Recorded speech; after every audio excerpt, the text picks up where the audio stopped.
As Nick reached out to wake his son, his hand touched something furry instead.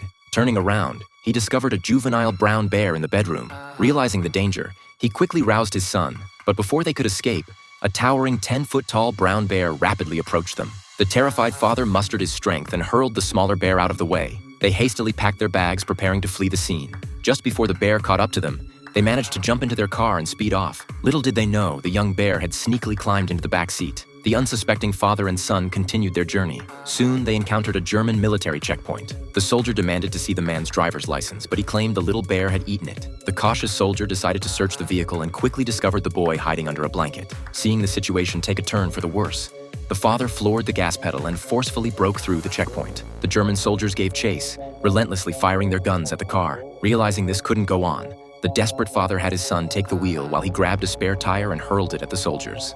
The unsuspecting soldier was instantly knocked off his feet. Seeing the effectiveness of this tactic, the father threw out all the remaining spare tires, swiftly taking out the pursuing soldiers. Just when they thought they had successfully resolved the crisis, they turned around and saw a shocking sight. The parachute had somehow deployed, and the immense drag was slowing down the car.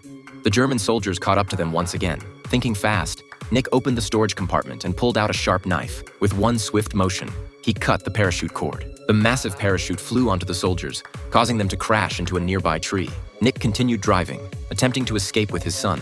However, realizing their license plate had been exposed and fearing another pursuit by the soldiers, Nick had no choice but to abandon the car. They set off on foot along the highway, determined to reach the border. They hadn't gotten far when a patrolling soldier spotted them. The father and son were swiftly apprehended and taken to the German headquarters. Just as the commanding officer was about to interrogate Nick, he seized the opportunity to snatch the officer's handgun. He demanded the officer unlock his handcuffs, then held the officer hostage, threatening the soldiers.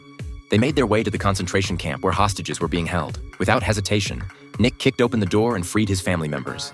He ushered them into a car and sped away from the scene. To prevent the Germans from catching up, the clever Nick stopped the car halfway and switched the direction signs on the side of the road, misleading the Germans into heading the wrong way.